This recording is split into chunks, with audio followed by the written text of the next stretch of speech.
স্বামী প্রেমানন্দ।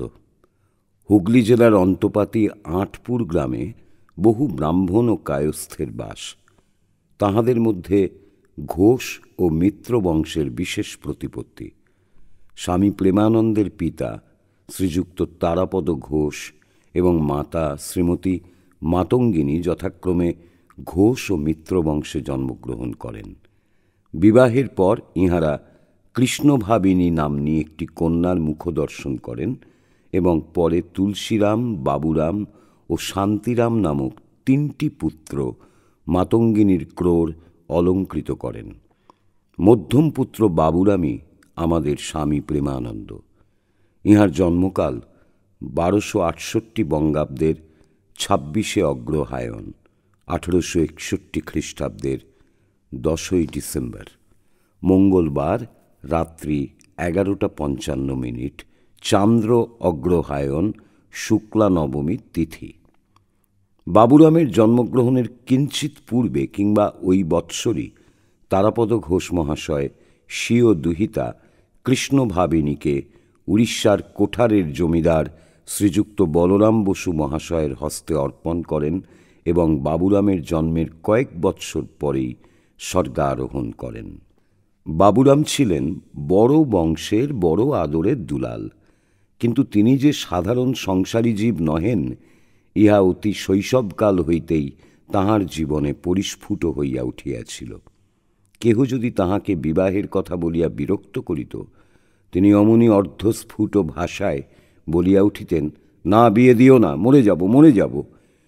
কিশোর বয়সে নদী তীরে কোন সন্ন্যাসী দেখিলেই সময় ভুলিয়া তাহার সহিত আলাপে মগ্ন হইতেন, আর অষ্টম বর্ষ বয়সে তিনি কল্পনা করিতেন কোন সন্ন্যাসীর সহিত লোকচক্ষুর অন্তরালে বৃক্ষলতাবৃত একটি ক্ষুদ্র আশ্রমে কালযাপন করিতেছেন। আটপুরের ঘোষ পরিবারের স্বীয় কুলদেবতা লক্ষ্মীনারায়ণ জিউর সেবায় বিশেষ রত ছিলেন। দান ধ্যানাদি সম্বন্ধেও তাহাদের যথেষ্ট সুযশ ছিল।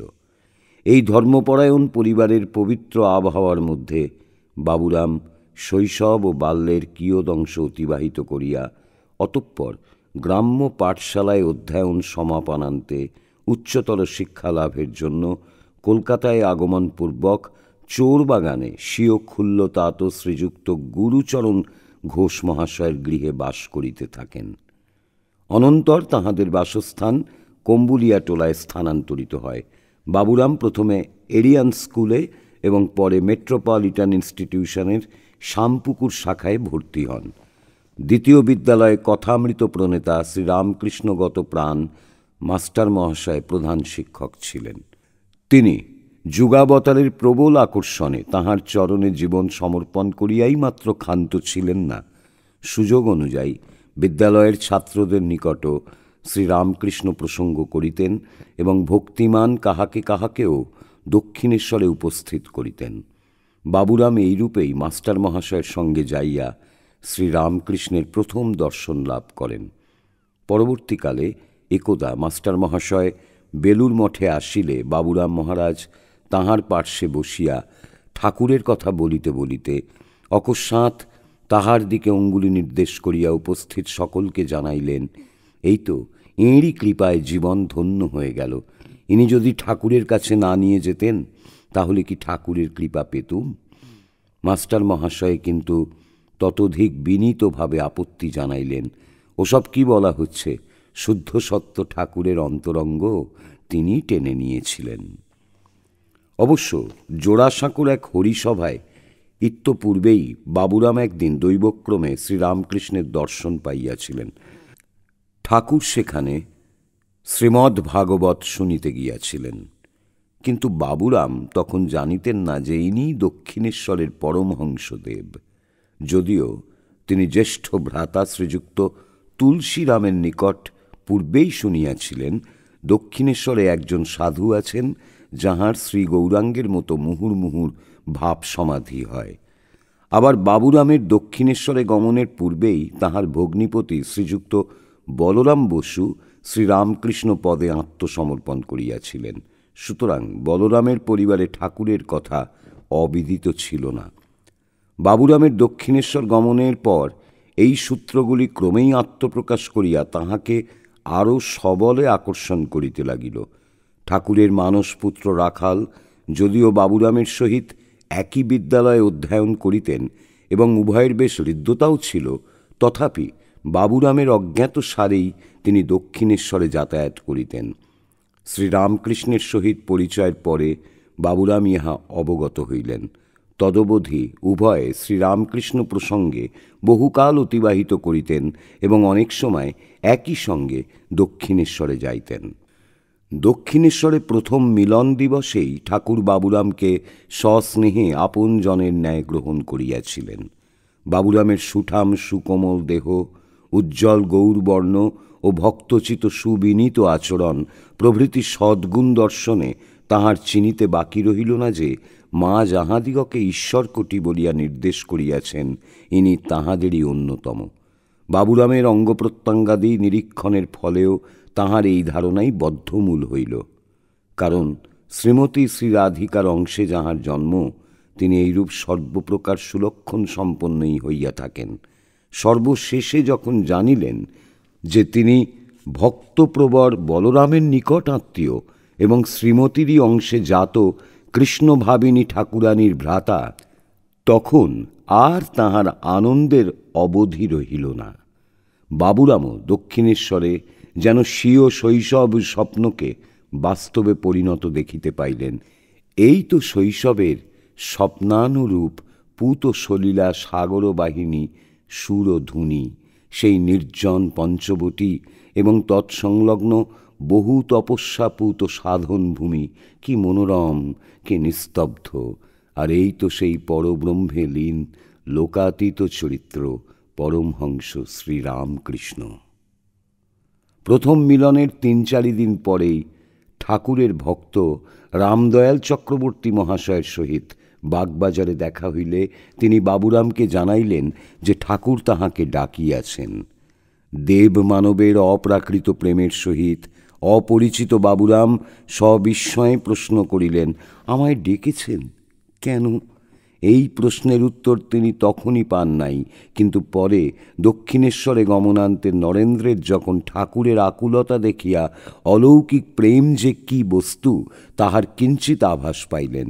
সেদিন শনিবারে বিদ্যালয়ের ছুটির পর বাবুরাম দক্ষিণেশ্বরে যাইবার জন্য রাখালের সহিত হাটখোলার নৌকায় উঠিলেন।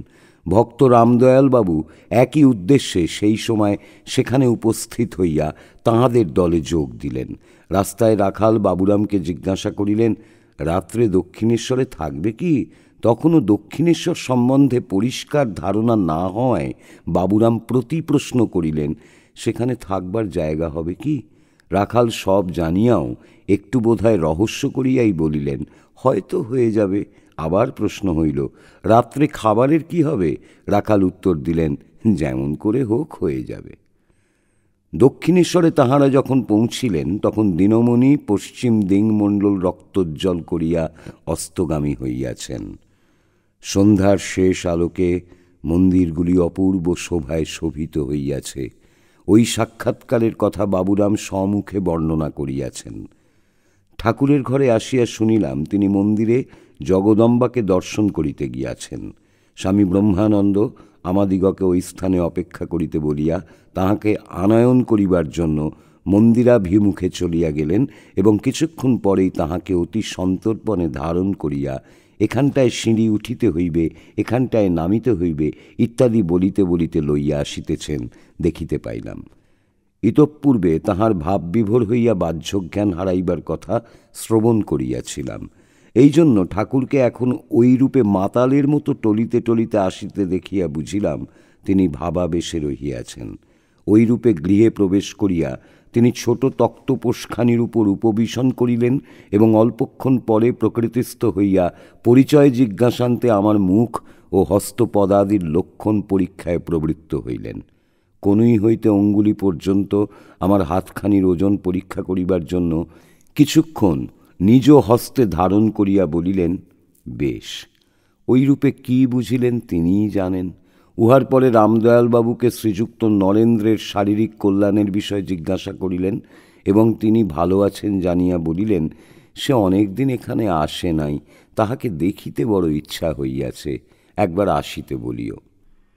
ধর্ম বিষয়ক নানা কথায় কয়েক ঘণ্টা বিশেষ আনন্দে কাটিল।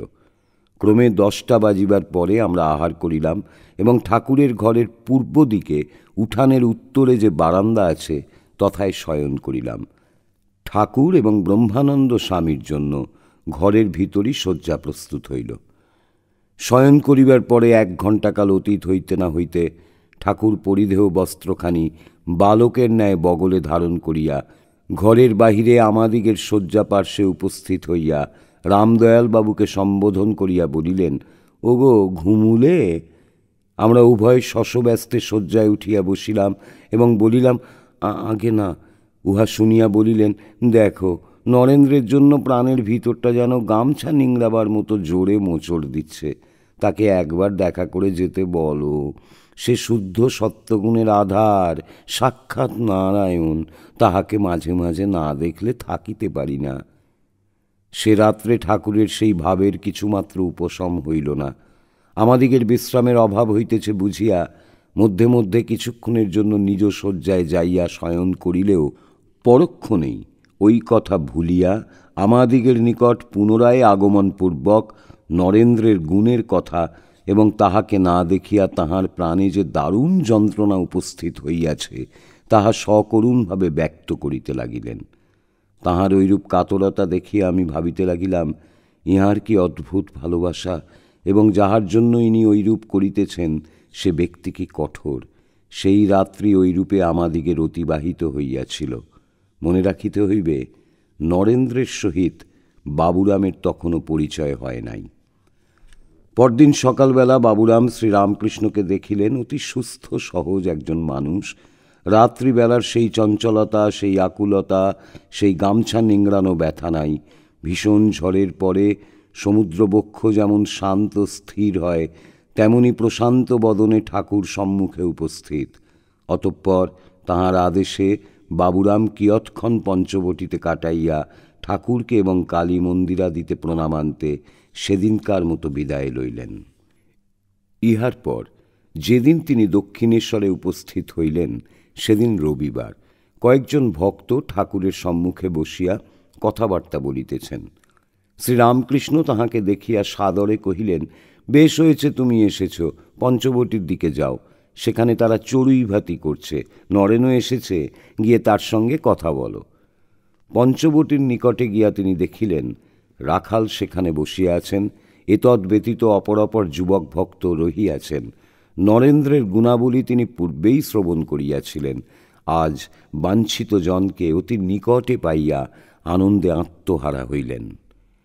শ্রীযুক্ত বলরাম বসু আপন শ্বশ্রু মাতাকে ইহার পূর্বেই শ্রীরামকৃষ্ণের সহিত পরিচয় করাইয়া দিয়াছিলেন। ভক্তিমতী মাতঙ্গিনী ঠাকুরানীর ঈশ্বর নির্ভরতার পরিচয় শ্রীরামকৃষ্ণ পূর্বেই পাইয়াছিলেন এবং ইষ্টলাভের জন্য তাহার অদেয় কিছুই নাই ইহা বুঝিতে পারিয়াছিলেন। তাই বাবুরামের আগমনের পরে একদিন মাতঙ্গিনী দেবীর নিকট প্রার্থনা করিলেন, এই ছেলেটিকে তুমি আমায় দাও। এই অদ্ভুত ও অপ্রত্যাশিত যাজ্ঞায় কিঞ্চিত মাত্র বিচলিত না হইয়া মাতঙ্গিনী উত্তর দিলেন, বাবা, আপনার নিকট বাবুরাম থাকবে, এ তো অতি সৌভাগ্যের কথা। বাবুরামের মনও তখন পরমহংসদেবের আরও ঘনিষ্ঠ সান্নিধ্যের জন্য লালায়িত ছিল। অতএব ঠাকুরের আহ্বান ও গর্ভধারিণীর সম্মতি পাইয়া তিনি প্রায় দক্ষিণেশ্বরে আসিয়া বাস করিতে লাগিলেন। ওই কালে পরম কারুণিক ঠাকুরের স্নেহ শতধা প্রকাশিত হইত। বাবুরাম সম্বন্ধে তিনি বলিতেন, ও আমার দরদি। আবার সুর করিয়া গাহিতেন, মনের কথা কইব কি সই কইতে মানা, দরদি নইলে প্রাণ বাঁচে না। পরবর্তী জীবনে ঠাকুরের ভালোবাসার উল্লেখ করিয়া বাবুরাম মহারাজ মঠের সাধু ব্রহ্মচারী দিগকে বলিতেন, আমি কি আর তোদের ভালোবাসি? যদি ভালোবাসতাম তাহলে তোরা আমার আজীবন গোলাম হয়েই থাকতিস। আহা, ঠাকুর আমাদের কত ভালোবাসতেন, তার শতাংশের 1 ভাগও আমরা তোদের ভালোবাসি না। কোনো দিন রাত্রে তাকে হাওয়া করতে করতে আমি ঘুমিয়ে পড়তুম। তিনি আমাকে তাঁর মশারির ভেতর নিয়ে বিছানায় শুইয়ে দিতেন। আমি আপত্তি করতুম, কারণ তাঁর বিছানা আমার ব্যবহার করা কি ঠিক? তাতে তিনি বলতেন, বাইরে তোকে মশায় কামড়াবে, যখন দরকার হবে আমি জাগিয়ে দেব। বাবুরাম কলকাতা হইতে দীর্ঘকাল না ফিরিলে ঠাকুর অস্থির হইয়া পড়িতেন এবং তাহার জন্য ছুটিয়া দারুণ গ্রীষ্মকালেও কলকাতায় যাইতেন। এইরূপে 1885 খ্রিস্টাব্দের এক চৈত্রের দিনে বলরাম মন্দিরে আসিয়া বলিয়াছিলেন, বলে ফেলেছি 3টের সময় যাব, তাই আসছি, কিন্তু বড় ধূপ। ছোট নরেনের জন্য বাবুরামের জন্য এলাম। বাবুরাম সম্বন্ধে ঠাকুর বলিতেন, নৈকস্য কুলীন হার শুদ্ধ। ভাবমুখে তিনি দেখিয়াছিলেন বাবুরাম দেবী মূর্তি, গলায় হার, সখী সঙ্গে, আর বলিয়াছিলেন, ও স্বপ্নে কি পেয়েছে, ওর দেহ শুদ্ধ, একটা কিছু করলেই ওর হয়ে যাবে। কি জানো, দেহরক্ষার অসুবিধা হচ্ছে, ও এসে থাকলে ভালো হয়। আর একদিন বলিয়াছিলেন, কাল ভাবাবস্থায় একপাশে থেকে পায়ে ব্যথা হয়েছিল, তাই বাবুরামকে নিয়ে যাই, দরদি। ভাবাবস্থায় ঠাকুর সকলের স্পর্শ সহ্য করিতে পারিতেন না। পড়িয়া যাইতেছেন দেখিয়া অকস্মাৎ কেহ ধরিতে গেলে তিনি কষ্ট অনুভব করিতেন। সুতরাং ওই সময় ধরিয়া থাকিবার জন্য দরদি ও নৈকস্য কুলীন বাবুরামকে সঙ্গে সঙ্গে ফিরিতে হইত। ঠাকুর যদ্যপি অব্রাহ্মণের হস্তে অন্নগ্রহণ করিতে পারিতেন না, তথাপি বাবুরামের পবিত্রতা সম্বন্ধে সন্দেহমাত্র না থাকায় একসময় তাহাকে বলিয়াছিলেন, তুই আমায় একদিন রেঁধে দিস, তোর হাতে খাব। অবশ্য কার্যত উহা আর ঘটিয়া উঠে নাই। কিন্তু স্নেহ ও বিশ্বাসের কোনো ন্যূনতা না থাকিলেও ঠাকুর কাহারও ভাব নষ্ট করার বিরোধী ছিলেন বলিয়া একদিন স্নেহের দুলাল বাবুরামের অনুরোধ উপেক্ষা করিয়াছিলেন। দক্ষিণেশ্বরে সমাগত ভক্তদের ভাব সমাধি হইতে দেখিয়া বাবুরাম একদিন ঠাকুরকে ধরিয়া বসিলেন, আমার ভাব সমাধি করে দিতে হবে। ঠাকুর যতই বলেন, আমার ইচ্ছায় কি হয় রে, মার ইচ্ছা না হলে হয় না, ততই তিনি আবদার করেন, আপনাকে করে দিতেই হবে। অগত্যা ঠাকুর জগদম্বার শ্রীচরণে নিবেদন করিলেন, কিন্তু উত্তর পাইলেন, বাবুরামের ভাব হবে না, জ্ঞান হবে। বাবুরাম প্রভৃতিকে ঠাকুর শুধু সাধারণ ভক্ত হিসাবে দেখিতেন না, তিনি তাহাদিগকে তাহার ত্যাগী বার্তাবহ উত্তরাধিকারী রূপেই গড়িয়া তুলিতেছিলেন। সুতরাং তাহাদের সম্বন্ধে তিনি অতিরিক্ত সাবধান ছিলেন। একবার হাজরা মহাশয় বাবুরাম প্রভৃতি অল্পবয়স্ক কয়েকটি যুবককে নানা উপদেশ প্রসঙ্গে বুঝাইতেছিলেন, শ্রীরামকৃষ্ণ সিদ্ধ মহাপুরুষ, তাহার নিকট সিদ্ধাই প্রভৃতি নানা শক্তি প্রার্থনা করা চলে, তা না করে শুধু ভালো খাবার দাবার খেয়ে তার সঙ্গে সুখে বাস করে ফল কি? ঠাকুর পার্শ্বেই ছিলেন। হাজরার কাণ্ড দেখিয়া বাবুরামকে নিকটে আহ্বানপূর্বক বলিলেন, আচ্ছা তোরা কি চাইবি? আমার যা কিছু তা সবই তো তোদেরই জন্য রয়েছে। আমার যা কিছু অনুভূতি প্রভৃতি হয়েছে সবই তো তোদের জন্য। ভিখারির মতো কাংলামি করিস নে, ওতে মানুষকে মানুষ থেকে পৃথক করে দেয়। বরং আমার সঙ্গে তোদের সম্বন্ধ ভালো করে বুঝে নে এবং সমস্ত ধনের অধিকারী হবার চেষ্টা কর। বস্তুত বাবুরামকে ঠাকুর স্বীয় অলৌকিক দৃষ্টি সহায়ে এক অনন্য সাধারণ জীবন এবং এক অচিন্তনীয় ভবিষ্যতের জন্য গড়িয়া তুলিতেছিলেন। বাবুরাম মহারাজ স্বয়ং বলিয়াছিলেন, তিনি গৃহীদের একরকম, ত্যাগীদের অন্যরকম উপদেশ দিতেন। ঘরে যখন কোনো গৃহী ভক্ত না থাকত, তখন দরজা বন্ধ করে আমাদের ত্যাগ বৈরাগ্যের উপদেশ দিতেন। আবার মাঝে মাঝে বাইরে গিয়ে দেখে আসতেন কোনো বিষয়ী লোক এসেছে কিনা। কামিনী কাঞ্চনে যাতে বিতৃষ্ণা এসে যায়, সেই জন্য সেসব কথা উপমা দিয়ে বলতেন, যাতে আমাদের প্রাণে বিঁধে যায়। আর ইহা যে শুধু উপদেশ রূপেই হৃদয়ে মুদ্রিত হইত তাহা নহে, জগদম্বার নির্দেশে পরিচালিত ঠাকুরের প্রতিটি আচরণ তদনুরূপ আদর্শ স্থাপনপূর্বক বিশ্বাস জন্মাইয়া দিত যে এই উপদেশের পশ্চাতে রহিয়াছে অপ্রকাশ্য অনুভূতি ও অনুপম জীবন। এক রাত্রে বাবুরাম ঠাকুরের ঘরে মেঝেতে মাদুরের উপর ঘুমাইতেছেন। নিশীথে ঠাকুরের পদশব্দে জাগিয়া দেখেন তিনি অর্ধবাহ্যদশায় বগলে পরিধান বস্ত্র রাখিয়া গৃহময় ঘুরিয়া বেড়াইতে বেড়াইতে থুথু শব্দে চারিদিকে মুখামৃত ছড়াইতেছেন আর বলিতেছেন, দিসনি মা, দিসনি।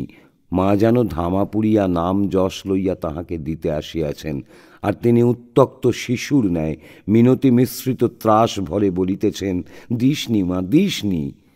অপর একদিন তিনি বাবুরামকে কামিনীর মায়া হইতে মুক্ত থাকার উপদেশ দিলেন। ঠাকুর সেদিন বলরাম মন্দিরে ছিলেন। শৌচান্তে বাবুরাম তাহার হাতে জল ঢালিয়া দিতে লাগিলেন। ওই বাটির একটি গৃহে তখন বালিকা বিদ্যালয় ছিল।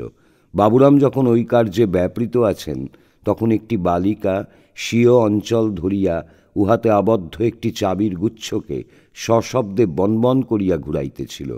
ঠাকুর বাবুরামের দৃষ্টি আকর্ষণ করিয়া বলিলেন, দেখ, মেয়েরা পুরুষদের ওই রকম করে বেঁধে বনবন করে ঘোরায়, তুইও কি তাদের হাতে ওই রকম করে ঘুরতে চাস?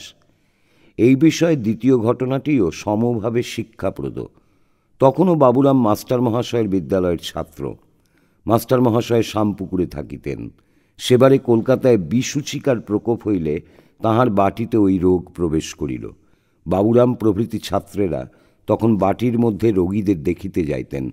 ঠাকুর এই সংবাদ পাইয়া একদিন মাস্টার মহাশয়কে সাবধান করিয়া দিলেন, হ্যাঁ গা, বাড়িতে তোমার যুবতী পরিবার রয়েছে, তুমি ছেলেদের অমন বাড়ির ভেতর ঢুকতে দাও কেন?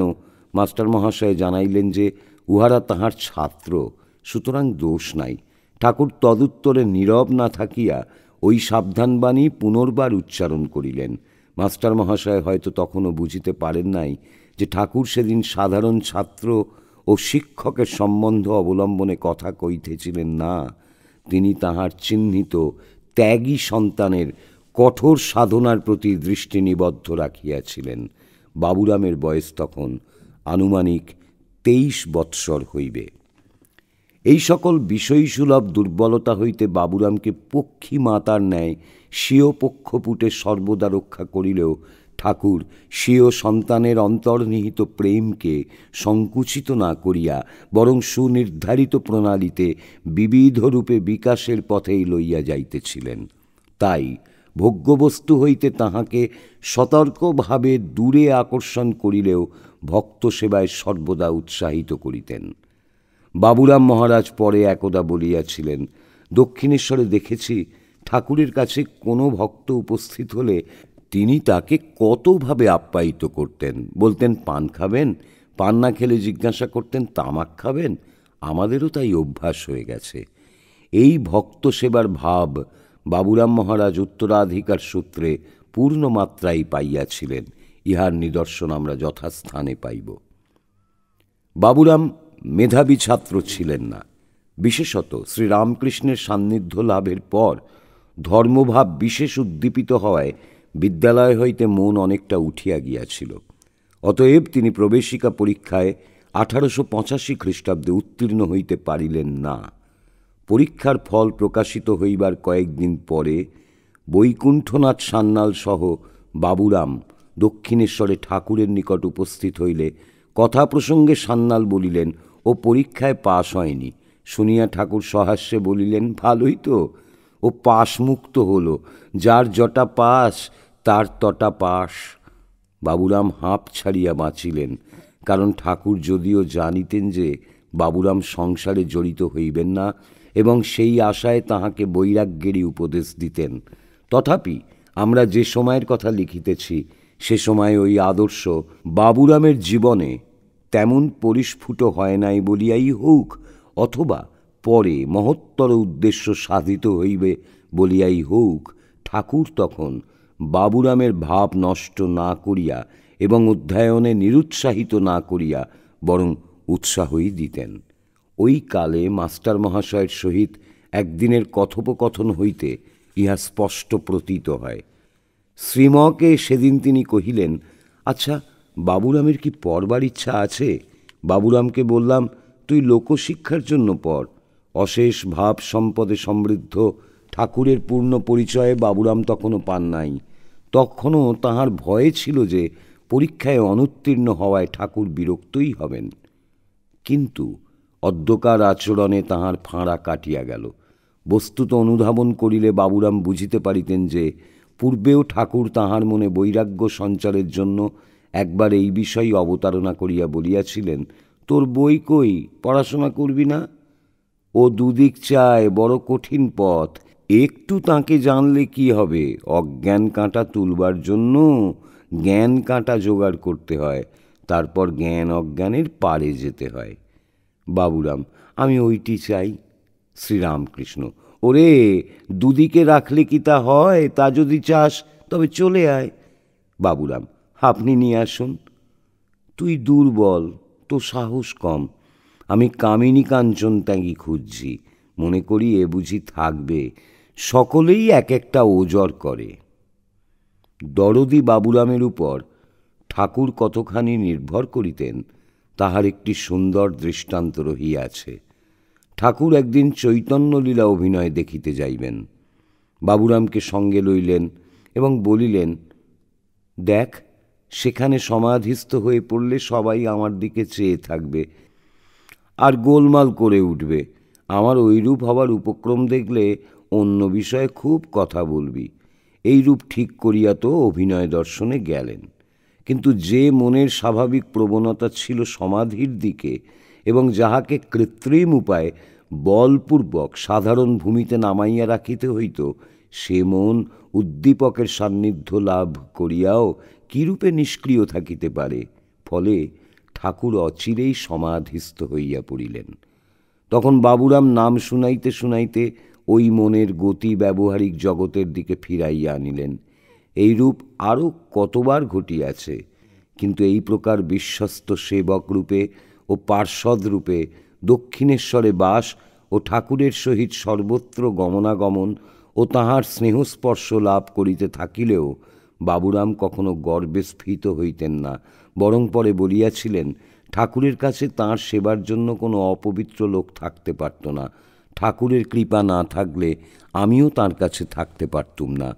এখন ভাবি কি করেই যে ছিলুম, একটু কিছু ভাবের উদ্রেক হলেই অমনি সমাধিস্থ। বস্তুত এরকম সৌভাগ্যের কারণরূপে তিনি ঠাকুরের কৃপার কথা বলিয়াই ক্ষান্ত হইতেন, নিজের আবাল্য পবিত্রতার উল্লেখ মাত্র করিতেন না।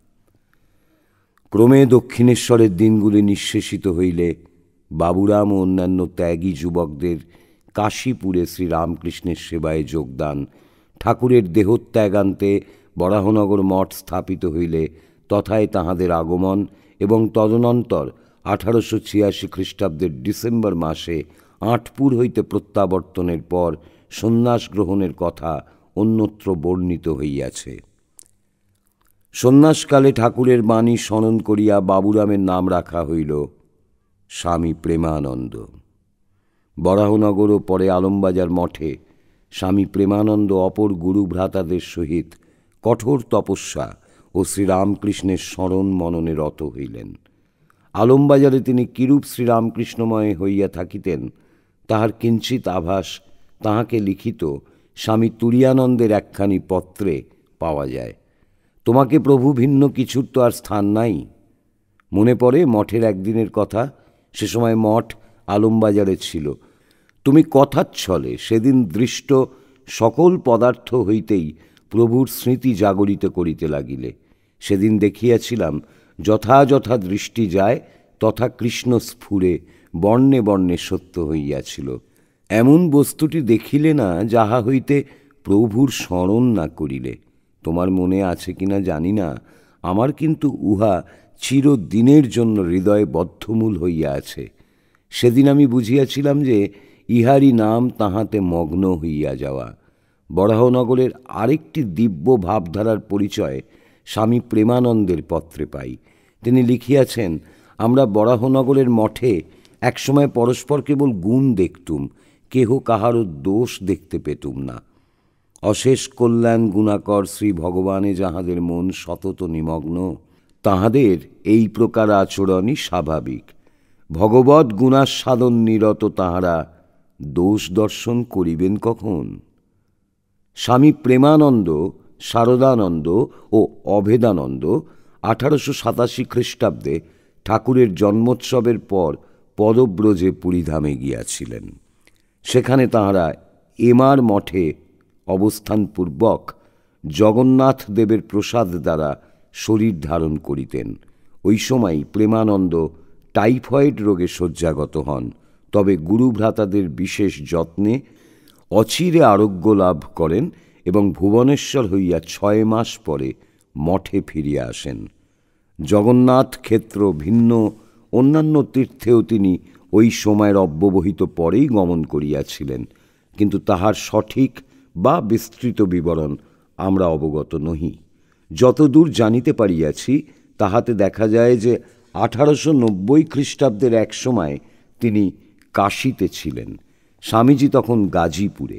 ওই সময় প্রেমানন্দ একবার গাজীপুরে গিয়াছিলেন স্বামীজিকে ফিরাইয়া আনার জন্য, কিন্তু বিফল মনোরথ হইয়া একাই ফিরিয়া আসেন। কাশীতে অবস্থানকালে তিনি স্বনামধন্য জীবনমুক্ত পুরুষ ত্রৈলঙ্গ স্বামীকে দর্শন করেন এবং ভাস্করানন্দ স্বামীরও সাক্ষাৎ লাভ করেন। পুনর্বার 1895 খ্রিস্টাব্দে উত্তর ভারতের তীর্থাদি দর্শনান্তে তিনি ক্রমে বৃন্দাবনে উপস্থিত হইয়া কিছুদিন কালাবাবুর কুঞ্জে যাপন করেন। এখানে তিনি সারাদিন আপন ভাবে তন্ময় থাকিতেন এবং অপরাহ্নে দেব দর্শনে যাইতেন। কিয়ৎ দিবস পরে ব্রহ্মচারী কালীকৃষ্ণ স্বামী বিরজানন্দ তাঁহার সহিত মিলিত হইলেন। অতঃপর ঝুলনের সময় ভক্তমাল নামক বৈষ্ণব সাধুর সহিত উভয় ব্রহ্মমণ্ডল পরিক্রমায় নির্গত হইলেন। পথ কণ্টকাকীর্ণ, তাই ভক্তমাল পাদুকা কিনিতে বলিলেন, কিন্তু বাবুরাম ব্রজভূমিতে পাদুকা ব্যবহারে বিরোধী ছিলেন বলিয়া রিক্ত পদেই চলিলেন। এই ভ্রমণকালে সাধারণত ভক্তমালই তাহাদের জন্য মাধুকরী করিতেন। রাধারানীর জন্মস্থান বর্ষানায় তাহারা কিছুদিন ছিলেন। সেখানে ব্রজরমণীদিগকে প্রেমানন্দজি গোপী জ্ঞানে ভূমিষ্ঠ প্রণাম করিতেন।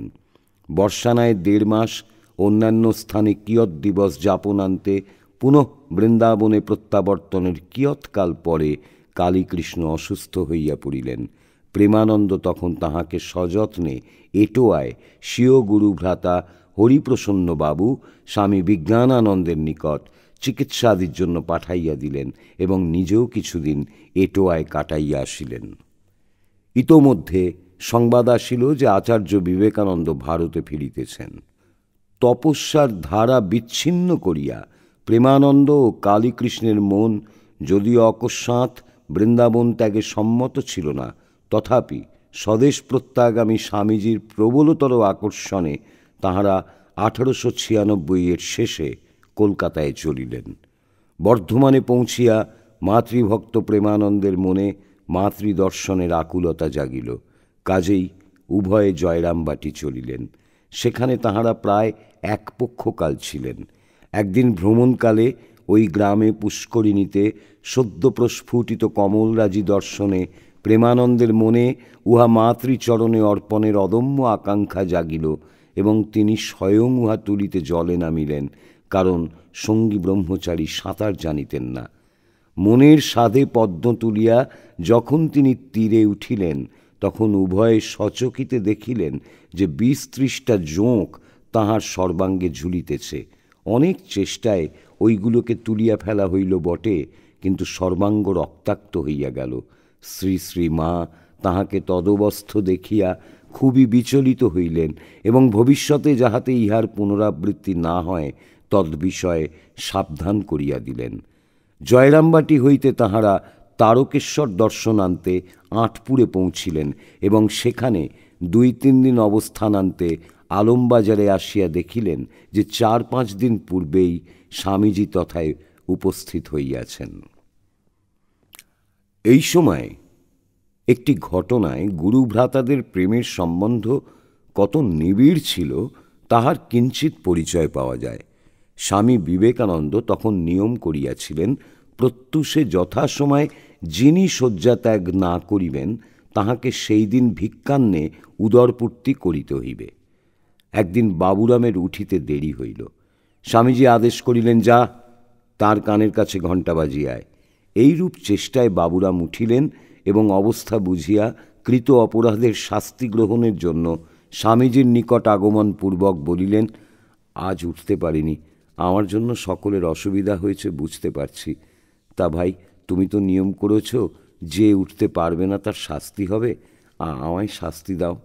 শ্রবণ মাত্র স্বামীজি গম্ভীর হইয়া বলিলেন, তোকে আমি শাস্তি দেবো এ কথা তুই ভাবতে পারলি বাবুরাম? সঙ্গে সঙ্গে স্বামীজির চক্ষু অশ্রুসিক্ত হইল, তিনি আর কিছু বলিতে পারিলেন না। বাবুরামেরও অবস্থা তখন অনুরূপ। উভয়ের বেহুবলতা দেখিয়া স্বামী ব্রহ্মানন্দ মধ্যস্থরূপে জানাইলেন, শাস্তির প্রশ্ন হচ্ছে না, তবে নিয়ম আছে বটে যে ভিক্ষা করতে হবে। তখন বাবুরাম মাধুকরীর উদ্দেশ্যে সেই স্থান ত্যাগ করিলেন। ব্যক্তিগত স্বাধীনতা ও সংঘের প্রতি আনুগত্যের মধ্যে যেখানে সংঘর্ষ, সেখানে প্রেমই সমস্যার সমাধানে সক্ষম হয়, এই ঘটনায় এই সত্যই প্রমাণিত হইল। স্বামী রামকৃষ্ণানন্দ মাদ্রাজ গমন করিলে মঠের ঠাকুর পূজার দায়িত্ব স্বামী প্রেমানন্দ সানন্দে গ্রহণ করেন। অতঃপর কিয়দ্দিবস পরে তিনি তীর্থ দর্শনে বহির্গত হন এবং বেলুর মঠ স্থাপনের কিঞ্চিৎ পূর্বে পুনরায় প্রত্যাবর্তনপূর্বক গুরুভ্রাতাদের সহিত মিলিত হন। অনন্তর স্বামীজির ইহদাম পরিত্যাগান্তে সংঘ পরিচালনার ভার ব্রহ্মানন্দ মহারাজের উপর পতিত হইলে প্রেমানন্দজি তাঁহার দক্ষিণ হস্তস্বরূপ হইয়া মঠের ঠাকুর পূজা হইতে গোসেবা পর্যন্ত সমস্ত কার্য যথাসম্ভব সম্পাদন করিতে লাগিলেন। তাঁহার হৃদয়ের বাৎসল্য প্রেমের গভীরতম উৎস এই সময়ে যেন শতধা বর্ধিত ও উৎসারিত হইয়া আপামর সাধারণে বিস্তৃত হইয়াছিল। সংঘের নানা কার্যে ব্যাপৃত থাকিয়া ব্রহ্মানন্দ মহারাজকে তখন প্রায় বহু স্থানে যাইতে হইত। সেই জন্য মঠে নবাগত সাধু ব্রহ্মচারীদের শিক্ষার ভার প্রধানত বাবুরাম মহারাজের উপর ন্যস্ত ছিল। বাহির হইতেও তখন বিস্তর ভক্ত সমাগম হইত। তাহাদের সকলকে তিনি ভালোবাসায় এবং মিষ্ট কথায় আপনার করিয়া লইতেন। স্বামী প্রেমানন্দকে কেন্দ্র করিয়াই তখন রামকৃষ্ণ সংঘের প্রধান কেন্দ্র বেলুরের মঠ জীবন পরিচালিত হইত এবং উহার প্রভাব বেলুর হইতে উৎসারিত হইয়া এখনও পরম্পরাক্রমে সংঘের স্তরে স্তরে শতধারে প্রবাহিত রহিয়াছে, এইরূপ বলিলে বোধহয় অত্যুক্তি হইবে না। ইহা সত্য বটে যে অধ্যাত্ম ক্ষেত্রে স্বামী ব্রহ্মানন্দাদি শ্রীরামকৃষ্ণ পার্ষদবৃন্দের আদর্শ নবাগতদের জীবনে অনুপ্রেরণা জাগাইত এবং তাহাদের আচার এবং ভাগভঙ্গি নবপথে পদক্ষেপের রহস্য উদ্ঘাটিত করিত। কিন্তু মঠবাসীদের দৈনন্দিন জীবনের প্রতি চরণ বিন্যাসের সহিত বিজড়িত থাকিত স্বামী প্রেমানন্দের নির্দেশ ও প্রেমময় আকর্ষণ। কখনো ভালোবাসায় বিচলিত হইয়া নবাগতরা কর্তব্য পালনে অগ্রসর হইত, কখনো তাহার তিরস্কার তাহাদিগকে স্বেচ্ছায় বৃত নবজীবনের দায়িত্ব সম্বন্ধে সচেতন করিত। আবার কখনো বা তাহার আধ্যাত্মিক আলোক সম্পাতে তাহারা অকস্মাৎ জগত অতীত সত্তার আভাস পাইয়া আনন্দে বেউবল হইত। তাহার দয়ায় কত অসাধু সাধু, কত পাপী ধার্মিক হইয়াছে, কত মায়ামুগ্ধ মানব ধর্মরাজ্যে প্রবেশাধিকার লাভ করিয়াছে, তাহার হিসাব কে রাখে?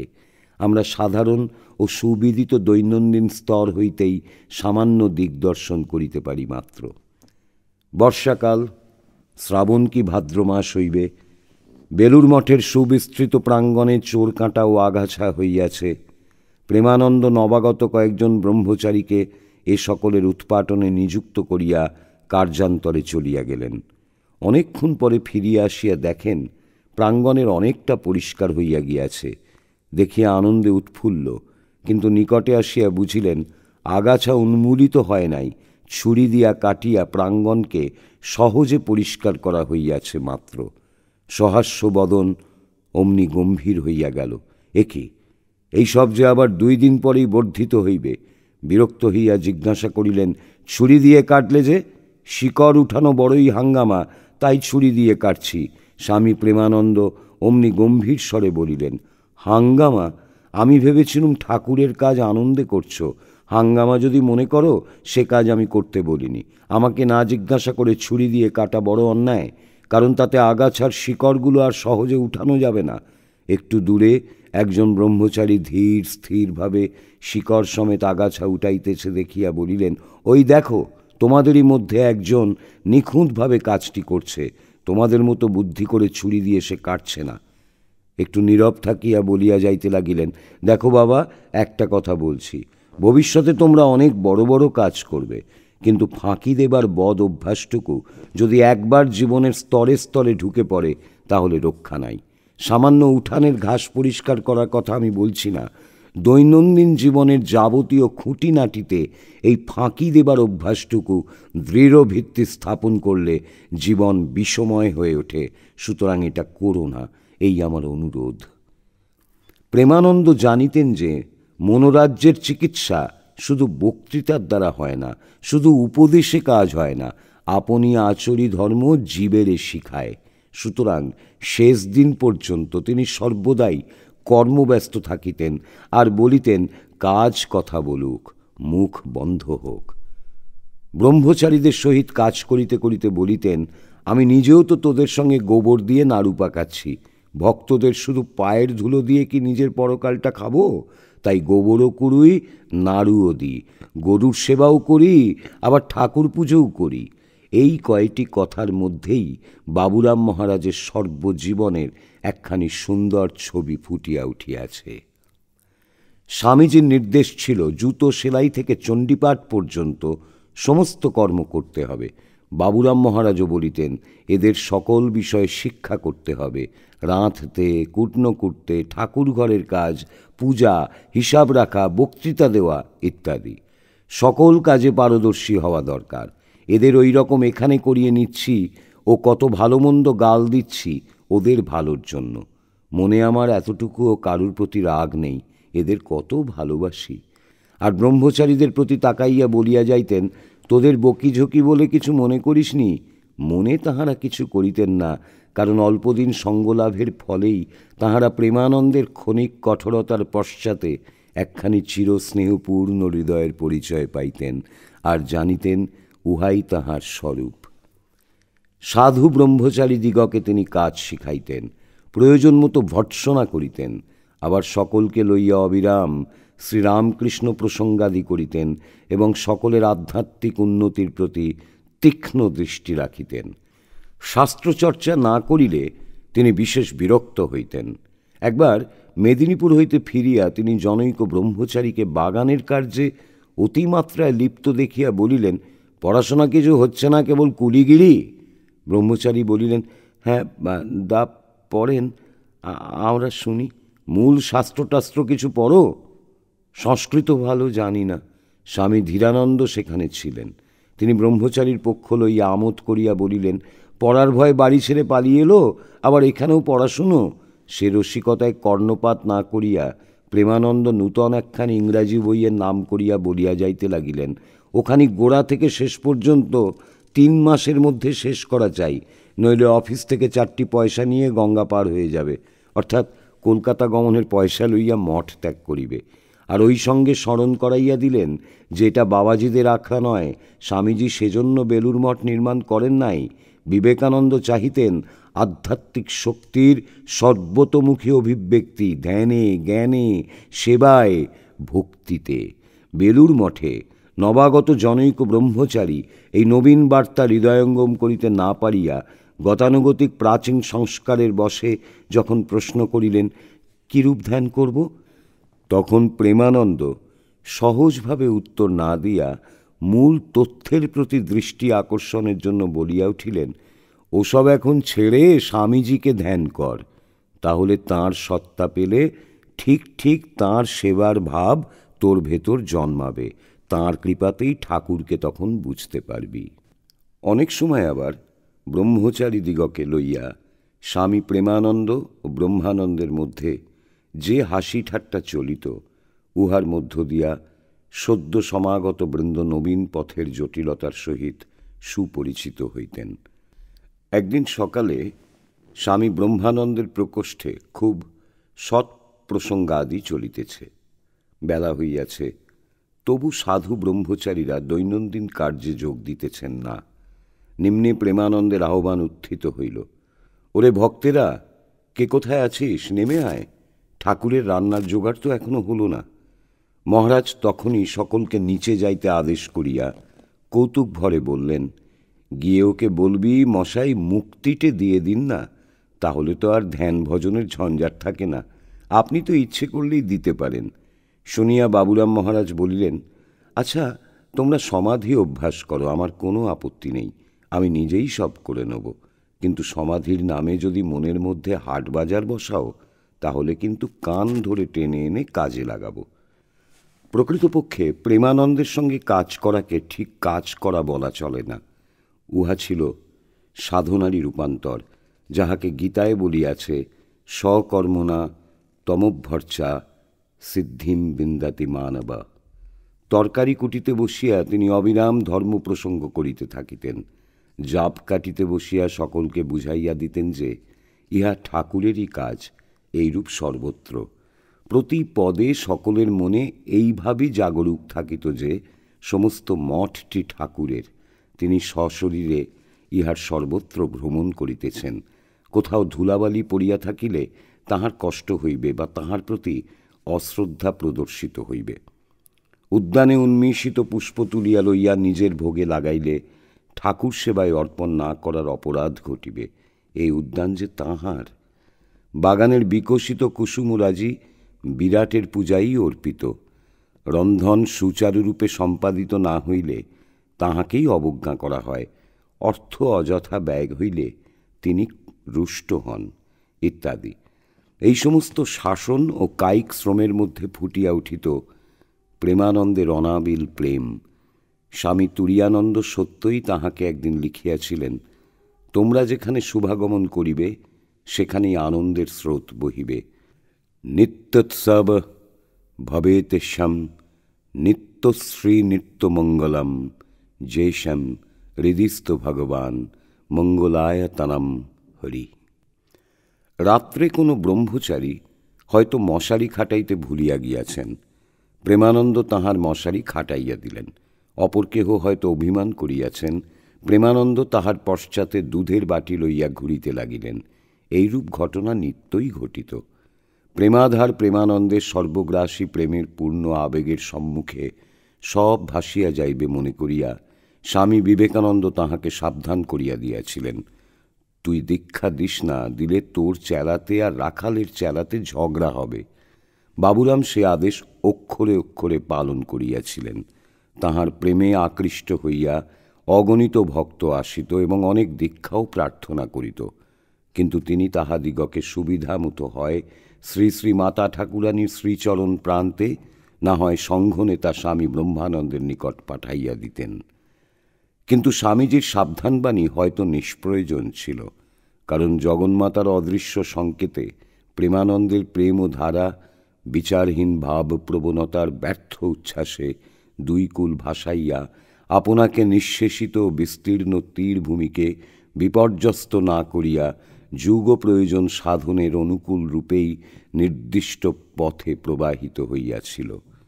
আমরা পূর্বেই উল্লেখ করিয়াছি যে বাবুরামের নির্বন্ধাতিশয়ে ঠাকুর যখন জগন্মাতার নিকট স্নেহাস্পদের জন্য ভাব সমাধি ভিক্ষা চাইয়াছিলেন, তখন উত্তর পাইয়াছিলেন, বাবুরামের ভাব হবে না, জ্ঞান হবে।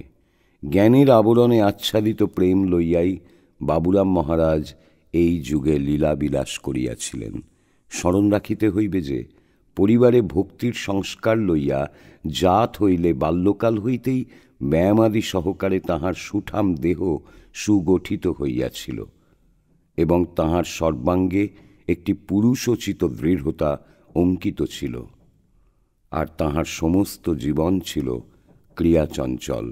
বেলুর মঠে ব্রাহ্ম মুহূর্তে তাহারই বাণী সর্বপ্রথমে সকলের কর্ণগোচর হইয়া তাহাদিগকে শয্যা ত্যাগ করাইত।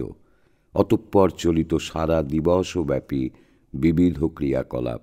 পূজাও তিনি অতি ভক্তি সহকারেই করিতেন, কিন্তু পূজাগৃহে গমন বা প্রত্যাবর্তনকালে তাহার পদক্ষেপ কোনো লাস্যবিলাস প্রকটিত না হইয়া ফুটিয়া উঠিত সপ্রতিভ প্রগতি। যুগের সুখ দুঃখের সহিত তিনি অপরিচিত ছিলেন না, কিংবা উহার প্রতি উদাসীনও ছিলেন না। পরাধীন নিপীড়িত ভারতে চারিদিকে অহরহ যে আর্তনাদ উঠিত, তাহাকে ব্যথিত মহাপুরুষের মর্মস্থল হইতে আকুল প্রার্থনা জাগিত, হে ভগবান, এ অত্যাচারের আশু প্রতিকার করো। ইহা বিদেশীর প্রতি বিদ্বেষ সম্ভূত বা রাজনীতির পঙ্কিলতা সঞ্জাত প্রতিক্রিয়া মাত্র নহে, ইহা সর্বভূতে বিদ্যমান ভগবানের সেবায় নিয়োজিত কোমল সপ্রেম হৃদয়ের মর্মন্তুদ হাহাকার। এক প্রকারের প্রেম আছে, যাহা সক্রিয়ভাবে সর্বত্র আত্মপ্রকাশ করিয়া সর্বভূতাধিষ্ঠিত প্রিয়তমের প্রীতি সম্পাদনে সন্তোষপ্রাপ্ত হয়। অন্য প্রকারের প্রেম নিষ্ক্রিয় ধ্যানে মগ্ন থাকিয়া প্রেমাস্পদের আলিঙ্গন লাভে আপনাকে চরিতার্থ মনে করে। স্বামী প্রেমানন্দ ছিলেন প্রথম কোটির অন্তর্ভুক্ত। আমরা বিশ্বস্ত সূত্রে অবগত আছি যে এই সক্রিয় পুরুষোচিত ভাবের পূর্ণতম অভিব্যক্তি হইতে থাকে স্বামী বিবেকানন্দের গ্রন্থাবলী অধিকতর নিবিষ্ট মনে অধ্যয়নের পরে। সম্ভবত 1910 খ্রিস্টাব্দে তিনি যখন কাশীধামে ছিলেন, তখন মঠের কর্মব্যস্ততা হইতে মুক্ত থাকায় স্বামীজির বাণীর পূর্ণতর অনুধ্যানের সুযোগ ঘটিয়াছিল, এবং সেই সুযোগ সর্বতোভাবে গ্রহণের ফলে তিনি এক নূতন উদ্দীপনার অধিকারী হইয়াছিলেন। অতঃপর তাঁহার প্রতি কার্যে ও প্রতি কথায় ইহার পরিচয় পাওয়া যাইত। এই ভাবধারার সোচ্ছ্বাস উন্মেষের প্রকৃষ্ট দৃষ্টান্ত পাই 1914 খ্রিস্টাব্দে মালদহের বক্তৃতায়। স্বামী প্রেমানন্দ সেই বক্তৃতায় বিবেকানন্দ প্রচলিত দরিদ্র নারায়ণ সেবার বাণী বিঘোষিত করিয়াছিলেন। কিন্তু বক্তৃতার শেষ দিকে জনৈক শ্রোতা বলিলেন, একটু প্রেম ভক্তির কথা শুনিতে আসিয়াছিলাম। বাবুরাম মহারাজ উহাতে কর্ণপাত না করিয়াই স্বীয় বক্তব্য বলিয়া যাইতে লাগিলেন। পরন্তু উক্ত ভদ্রলোক বার তিনেক ওই একই কথার আবৃত্তি করিলে বক্তার মুখ আরক্তিম হইয়া উঠিল। তিনি সিংহের ন্যায় গর্জনপূর্বক জিজ্ঞাসা করিলেন, কে শুনবে? কাকে বলবো প্রেম ভক্তির কথা? প্রেম ভক্তির কথা শুনবার অধিকারী কে আছে এখানে? অতঃপর ওই সম্বন্ধে একটি গল্প বলিলেন। উহার মর্ম এই, একসময় এক পশারি পাড়া ঘুরিয়া প্রেম ফিরি করিতেছিল। প্রেম নেবে গো, প্রেম নেবে। আর উহার প্রতিদানে মূল্য চাহিতেছিল ক্রেতার কাঁচা মাথা। ক্রেতা সে কাহাকেও পাইল না। গল্প শেষ হইলে প্রেমানন্দজি জলদগম্ভীর স্বরে প্রশ্ন করিলেন, কেউ পারবেন আপনার মাথা দিতে? সহজ নয় প্রেম ভক্তি। এ যুগে স্বামী বিবেকানন্দ যা বলে গেছেন তাই ধর্ম, শিব জ্ঞানে জীব সেবা। সভা তখন নিস্তব্ধ। প্রেমানন্দের জীবন ভাবপ্রবণ না হইলেও বিশেষ বিশেষ ক্ষেত্রে তিনি নিজে প্রেমে মাতিতেন, অপরকেও মাতাইতেন। বৃন্দাবন হইতে তাঁহার আনিত মালা ও তিলক পরিয়া স্বামী বিবেকানন্দ একদিন বেলুর মঠে ভাবে কয়েক ঘণ্টা হরিনাম সংকীর্তনে মত্ত হইয়াছিলেন। একবার মঠে মহাষ্টমীর রাত্রে খুব কালী কীর্তন জমিয়াছে। আনন্দে বিভোর বাবুরাম মহারাজ শরৎ মহারাজের পার্শ্বে বসিয়া আছেন। অকস্মাৎ ভাবা বেগে শরৎ মহারাজকে ধরিয়া বলিলেন, ভাই, তোমায় আজ গান গাইতে হবে। দেখছো না কত আনন্দ? তোমার গান ছাড়া আনন্দ যেন পূর্ণ হচ্ছে না। শরৎ মহারাজ যতই বলেন অনেকদিন অভ্যাস নেই, হঠাৎ গাইব কি করে? বাবুরামের আগ্রহ ততই বাড়িয়া যায়। অগত্যা তাহাকে গাহিতে হইল এবং নৃত্যেও যোগ দিতে হইল। পরদিন শরৎ মহারাজ বলিয়াছিলেন, কি করব, বাবুরাম বুড়ো বয়সে নাচিয়ে ছাড়লে। এমনই ছিল বাবুরামের যুক্তিতর্কহীন ভাবের আবেগ। পূর্ববঙ্গ ভ্রমণকালে তিনি দেওভোগের নাগ মহাশয়ের আবাসস্থল দর্শনের জন্য স্বামী ব্রহ্মানন্দের সহিত নারায়ণগঞ্জ হইতে পদব্রজে কীর্তনের পশ্চাতে পশ্চাতে চলিয়া যেমনি নাগ প্রাঙ্গণে উপস্থিত হইলেন, অমনি ভাবের আতিশয্যে গাত্রবাস উন্মোচনপূর্বক সেই ভূমিতে গড়াগড়ি দিতে লাগিলেন। অতঃপর মহারাজকে কাতর স্বরে নিবেদন করিলেন, মহারাজ, এদের একটু কৃপা। ইহা বলিতে বলিতে তাহাকে ধরিয়া কীর্তনস্থলে আনিলেন। মহারাজও সেই প্রাণ মাতানো কীর্তনে হুঙ্কারপূর্বক নৃত্য করিতে উদ্যত হইলেন, কিন্তু ভাবের আতিশয্যে অক্ষমতা নিবন্ধন স্থানুবৎ সমাধিমগ্ন হইলেন। পূর্ববঙ্গে প্রেমানন্দের অন্যান্য ভাববিলাসের কথা আমরা পরে বলিব। আপাতত আরও 2-4টি বিচ্ছিন্ন ঘটনারই উল্লেখ করা যাউক। কলকাতার সম্ভ্রান্ত বংশীয় জনৈক যুবক অসৎসঙ্গে পড়িয়া গাঁজা ভাং ইত্যাদি সেবন করিতে শিখিল। শিক্ষিত পরিবারে এরূপ ব্যবহারে সকলেই মর্মাহত, কিন্তু চেষ্টা করিয়াও কেহই সেই যুবককে সুপথে আনিতে পারিলেন না। সৌভাগ্যক্রমে যুবকের এক আত্মীয় স্বামী প্রেমানন্দকে জানিতেন। কথা প্রসঙ্গে তিনি একদিন সমস্ত কথা তাহার নিকট নিবেদন করিলেন এবং এই বিষয়ে তাহার সাহায্য চাহিলেন। প্রেমের প্রতীক স্বামী প্রেমানন্দ সমস্ত শুনিয়া যুবকটিকে দেখিবার জন্য একদিন তাহার গৃহে উপস্থিত হইলেন এবং নানাবিধ প্রসঙ্গে তাহার সহিত আত্মীয়তা স্থাপন করিয়া একদিন মঠে আসিতে বলিলেন। যুবক সেই আকর্ষণে সত্যই মঠে উপস্থিত হইল এবং সমস্ত দিবসটি প্রেমানন্দের সহিত মঠে কাটাইল। প্রেমানন্দের ব্যবহারে সে একটা আশ্চর্য জিনিস দেখিতে পাইল। সকলেই তাহাকে ভর্ৎসনা করে, তাহার প্রতি ঘৃণা প্রকাশ করে, এমনকি তাহার সান্নিধ্য অবাঞ্ছিত মনে করে। আর এই একজন সর্বত্যাগী শুদ্ধচিত্ত সাধু সেই সকল অসদ্ভাসের বিন্দুমাত্র উল্লেখ না করিয়া, কোনো কিছু পরিত্যাগের আদেশ না দিয়া কেবলই একটি অতি লোভনীয় উচ্চাবস্থার আদর্শ জাজল্যমান রূপে সম্মুখে তুলিয়া ধরিলেন। অবহেলার পরিবর্তে যুবক পাইল আদর। একদিকে উচ্ছৃঙ্খল জীবন আর অপরদিকে নিঃস্বার্থ প্রেম। এই প্রেমের আবেদন বড়ই প্রবল। যুবক দিনান্তে গৃহে ফিরিল, কিন্তু শীঘ্রই এক অজ্ঞাত আকর্ষণে বেলুর মঠে ফিরিয়া আসিল। শুধু তাহাই নহে, সে প্রতিজ্ঞা করিয়া বসিল সে সমস্ত বদ অভ্যাস ছাড়িয়া সাধু হইবে এবং অচিরেই উহা কার্যে পরিণত করিল। কর্তব্যানুরোধে প্রেমানন্দ ভর্ৎসনাও করিতেন, ইহা আমরা পূর্বেই উল্লেখ করিয়াছি। কিন্তু এইরূপ দৃষ্টান্ত বিরল নহে যে শাসন করিতে যাইয়া অকস্মাৎ তাহার দৃষ্টি বহির্জগৎ ছাড়িয়া স্বস্বরূপের দিকে ধাবিত হইত, আর শাসন নামিয়া আসিত নিজেরই উপর। এক দিবস জনৈক ব্রহ্মচারীকে তিরস্কার করিতে করিতে সহসা তাহার দৃষ্টি শাসক ও শাসিতের দ্বৈত সম্বন্ধের অতীত অদ্বৈত ভূমিতে প্রসারিত হওয়ায় অপর সকলকে শুনাইয়া তিনি সবিস্ময়ে বলিয়া উঠিলেন, এ আবার কিরূপ প্রেম আনন্দ রে বাবা! সঙ্গে সঙ্গে তিরস্কারের স্থলে বিরাজিত হইল মধুর প্রশান্তি। দেওঘরে তিনি যখন অসুস্থ অবস্থায় বায়ু পরিবর্তনের জন্য যান, তখন জনৈক সেবকের আহারে অধিক লোভ দেখিয়া তাহাকে তীব্র তিরস্কার করেন। সেবকটি অভিমানে দ্বিপ্রহরে আহারে আসিলেন না। বাবুরাম ভাবিয়াই আকুল, ছেলেটির কি হইল?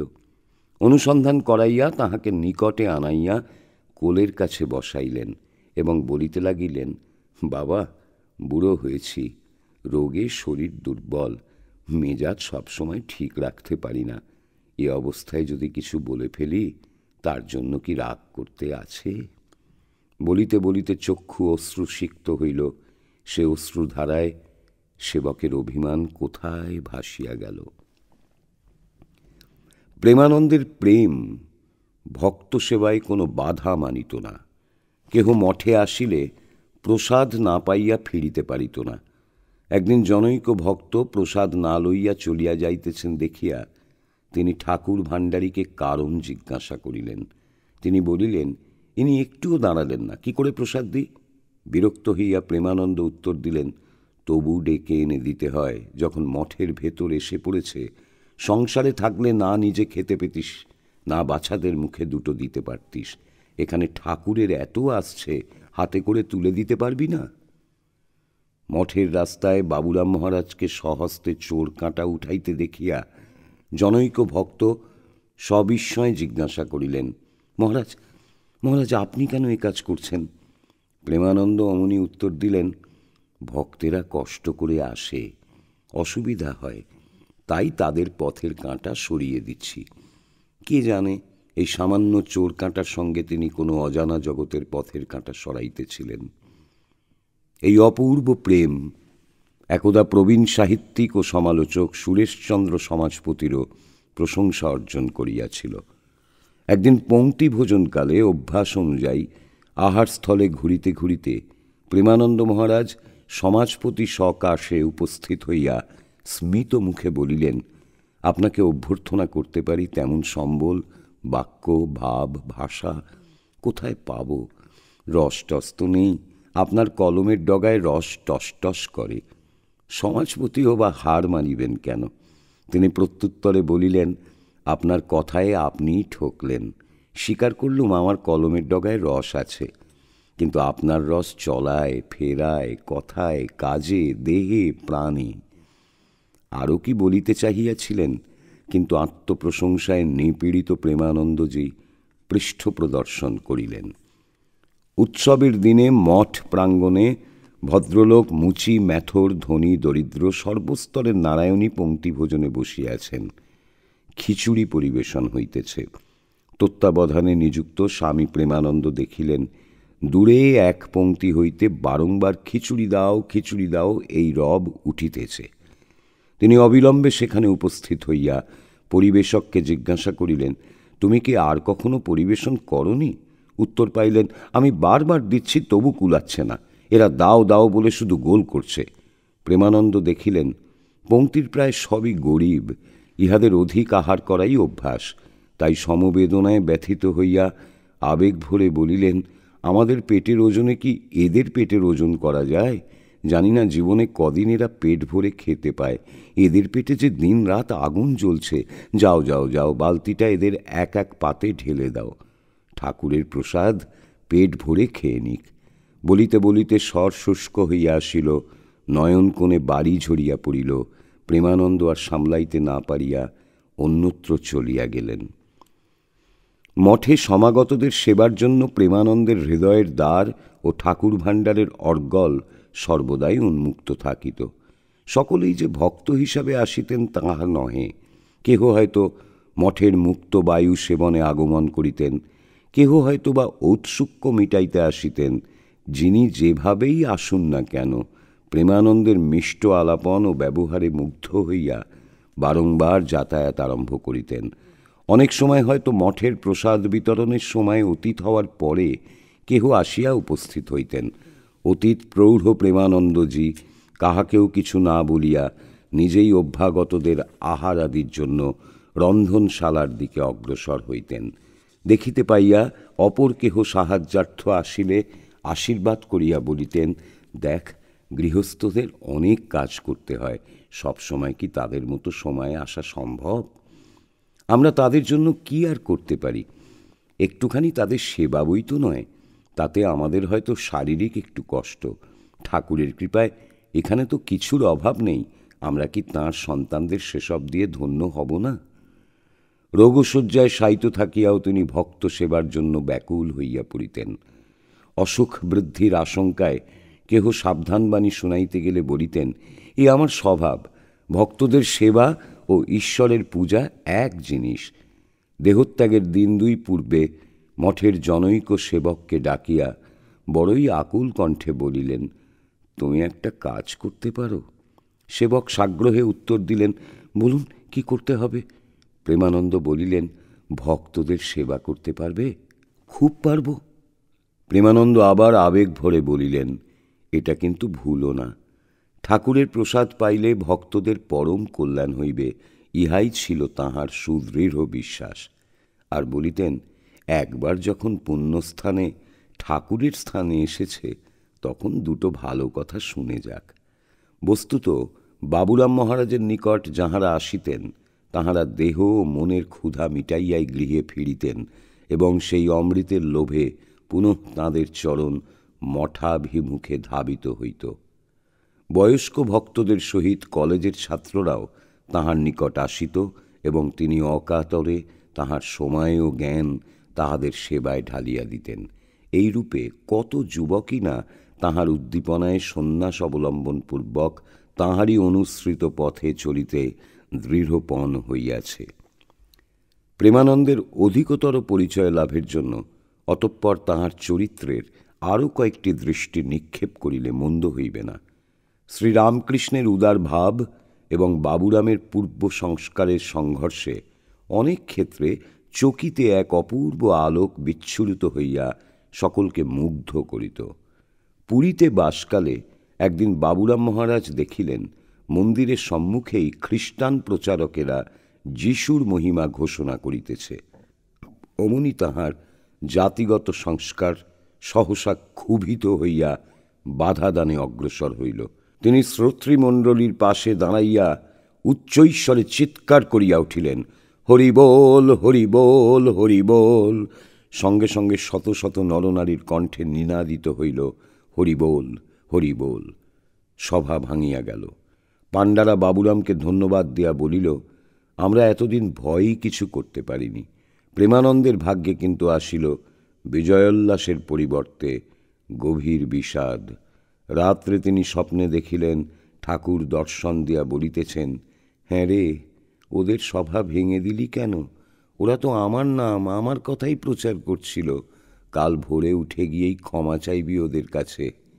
বাবুরাম প্রত্যুষে উঠিয়াই শশব্যস্তে অন্বেষণে নির্গত হইলেন এবং বহু কষ্টে খ্রিস্টান প্রচারকদের বাটির সন্ধান পাইয়া ক্ষমা চাহিয়া আসিলেন। তিনি মাছ খাইতেন না। দীর্ঘকালের সংস্কার সূক্ষ্ম ঘৃণারূপেই হয়তো হৃদয়ে লুক্কায়িত ছিল। বাহিরে উহা ভর্ৎসনা ও সমালোচনার আকারে মাঝে মাঝে অভিব্যক্ত হইত। একদিন রাত্রে স্বপ্নে দেখিলেন ঠাকুর বলিতেছেন, তুই মাছ খাসনে বলে কি মনে করিস তোর সব হয়ে গেছে? নিদ্রাভঙ্গের সঙ্গে সঙ্গেই তিনি উঠিয়া মাছের আঁশ বাটি জিহবায় ঠেকাইলেন। আর অতঃপর ভর্ৎসনাদি না করিয়া বলিতেন, যাদের ইচ্ছা তারা মাছ খাবে। নিজে নিরামিষাশী হইলেও তিনি প্রসাদী মাছ জিহবায় স্পর্শ করাইতেন। একদিন কিন্তু তাহাকে প্রসাদী মৎস্যও ভক্ষণ করিতে হইয়াছিল। স্বামী শারদানন্দ ও প্রেমানন্দ সেদিন পাশাপাশি বসিয়া খাইতেছেন। শারদানন্দের পাতে মাছের মুড়ো পরিবেশিত হইলে তিনি হঠাৎ সবটাই প্রেমানন্দের পাতে তুলিয়া দিলেন। প্রেমানন্দ কি করো কি করো বলিয়া আপত্তি জানাইলেও শারদানন্দ বিরত হইলেন না এবং প্রেমানন্দ প্রসাদ বিবেচনায় উহা আর পরিত্যাগ করিতে পারিলেন না। তারপর প্রেমানন্দের বৈরাগ্য। তাহার নিত্য ব্যবহার্য দ্রব্যের মধ্যে ছিল একজোড়া কাপড়, একজোড়া ফতুয়া, একখানি গায়ের চাদর, একজোড়া চটি জুতা, একটি লাঠি ও ছাতা। শীতের সময় একখানি চাদর ও একটি তুলার জামা অধিক ব্যবহার করিতেন। এই সকল সামান্য দ্রব্য হইতে আবার দানও চলিত। অসুস্থ অবস্থায় দেওঘরে থাকাকালে জনৈক নাপিত চুরির অপরাধে ধরা পড়ে।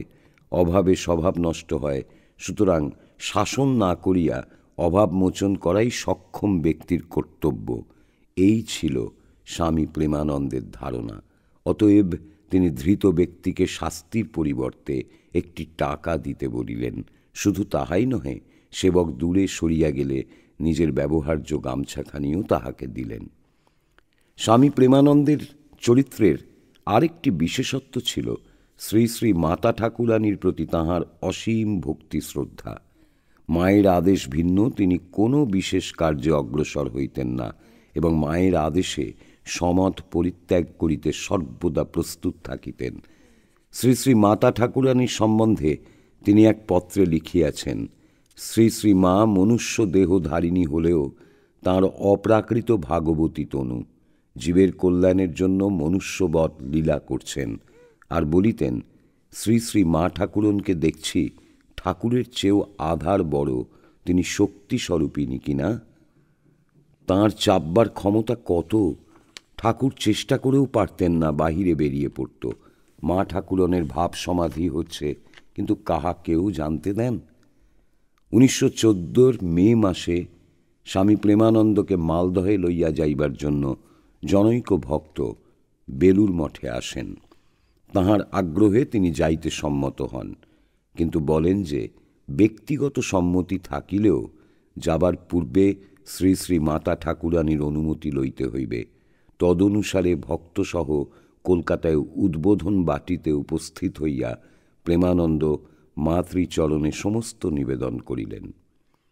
স্নেহময়ী মা যখন শুনিলেন বাবুরামের শরীর তত ভালো নহে, উৎসব স্থানের পথ দীর্ঘ ও দুর্গম, আর উৎসবে অনিয়মাদি হইবে, তখন বলিলেন, তবে গরমের মধ্যে এতদূর নাই বা গেলে? বাবুরাম অবনত মস্তকে আদেশ মানিয়া লইলেন এদিকে ভক্ত তো শুনিয়া আকাশ হইতে পড়িলেন। এই অল্পক্ষণ পূর্বে যাত্রার সমস্ত আয়োজন প্রায় ঠিক হইয়া গিয়াছে, আর এখন এই তিনিও তৎক্ষণাৎ মাতৃ সকাশে উপস্থিত হইয়া বুঝাইয়া দিলেন যে মালদহ তেমন দূর নহে, আর যাতায়াত ও অবস্থানের সর্বপ্রকার সুবন্দোবস্ত হইবে। বিশেষত প্রেমানন্দ মহারাজ না গেলে ভক্তদের প্রাণে দারুণ আঘাত লাগিবে। সব শুনিয়া মা পুনর্বার বাবুরামকে ডাকাইয়া বলিলেন, হ্যাঁ বাবুরাম, এরা এত করে বলছে, তবে কি তুমি যাবে? মাতৃভক্ত উত্তর দিলেন, আমি কি জানি মা, যা আদেশ করবেন তাই করব। অবশেষে মা বলিলেন, যাও একবার এসোগে, তবে বেশি দিন থেকো না। অমনি আবার যাওয়া স্থির হইয়া গেল। এই আত্মসমর্পণের ভাব অন্য প্রকারেও তাঁহার জীবনে প্রকটিত হইত। মঠে তিনি বাস করিতেন শ্রী শ্রী ঠাকুরেরই নির্দেশে। তাঁহার আদেশ ভিন্ন কিছুই করিবার উপায় ছিল না। সেই আদেশ শুধু হৃদয়ে সূক্ষ্ম অনুভূতিরূপে নামিয়া আসিত না, স্থল বিশেষে নির্দেশ দিবার জন্য বিগ্রহ ধারণ করিয়া ঠাকুর সম্মুখে উপস্থিত হইতেন। একবার মঠ পরিচালন সম্বন্ধে গুরুভ্রাতাদের সহিত মতান্তর হওয়ায় তিনি অন্যত্র গমনের সংকল্প লইয়া মঠের ফটকের দিকে অগ্রসর হইলেন। সঙ্গে মাত্র পরিধেয় বস্ত্র, গামছা আর একখণ্ড কাপড়। কিন্তু যেই ফটক পার হইয়া পা বাড়াইবেন, অমনি দেখিলেন ঠাকুর তাঁহার স্কন্ধস্থিত গামছা ধরিয়া আকর্ষণপূর্বক বলিতেছেন, যাচ্ছ কোথায় চাঁদ? আমায় ফেলে যাবে কোথায়? স্বামী প্রেমানন্দের অনির্দিষ্ট পথের যাত্রা সেখানেই সমাপ্ত হইল। তাঁহার জীবনের অধিকাংশ সময় মঠে অতিবাহিত হইলেও সাধু জনচিত তীর্থ দর্শন মানুষে তিনি মধ্যে মধ্যে বাহির যাইতেন। ইহার আভাস আমরা পূর্বেই দিয়াছি। আচার্য বিবেকানন্দের দেহত্যাগের পর কয়েক বৎসর মঠে কাটাইয়া তিনি 1906 খ্রিস্টাব্দে পুরী ধামে যান। 1910 খ্রিস্টাব্দে স্বামী তুরীয়ানন্দ, শিবানন্দ এবং অপর কয়েকজন সাধু ব্রহ্মচারীর সহিত তিনি অমরনাথ দর্শনে যাত্রা করেন। তাঁহারা বেলুর মঠ হইতে রাওলপিন্ডি হইয়া কাশ্মীরে যান। অতঃপর অমরনাথ দর্শনান্তে প্রায় 3 মাস কাশ্মীরে থাকিয়া শ্রীনগরাদি দ্রষ্টব্য স্থানগুলি দেখেন। কাশ্মীর হইতে তুরীয়ানন্দ সিমলায় যান এবং প্রেমানন্দ ও শিবানন্দ 14-15 দিন কনখলে থাকিয়া সেপ্টেম্বর মাসের শেষে কাশীধামে উপস্থিত হন। তথায় কিছুদিন অতিবাহিত করিয়া তাঁহারা বেলুড়ে ফিরিয়া আসেন। 1914 খ্রিস্টাব্দে তাঁহাকে পুনর্বার কাশীধামে যাইতে হয়। 1913 খ্রিস্টাব্দে দুর্গাপূজার পূর্বে স্বামী ব্রহ্মানন্দ তথায় গিয়াছিলেন। তিনি পরবৎসর অক্টোবর মাস পর্যন্ত মঠে প্রত্যাবর্তন না করায় মঠবাসীরা তাঁহার অভাব তীব্রভাবে অনুভব করিতে লাগিলেন। অতএব তাঁহাকে আনিবার জন্য স্বামী প্রেমানন্দ ব্যস্ত সমস্ত হইয়া কাশীতে উপস্থিত হইলেন। মহারাজ কিন্তু তখনই মঠাভিমুখে যাত্রা করিলেন না, তিনি বরং প্রয়াগে চলিয়া গেলেন। অগত্যা প্রেমানন্দজিও তাঁহার অনুসরণ করিলেন।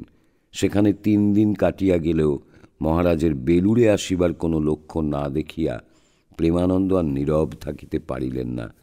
চতুর্থ দিবসে তাহাকে সাষ্টাঙ্গ প্রণাম করিয়া বলিলেন, মহারাজ, তোমায় মঠে যেতেই হবে।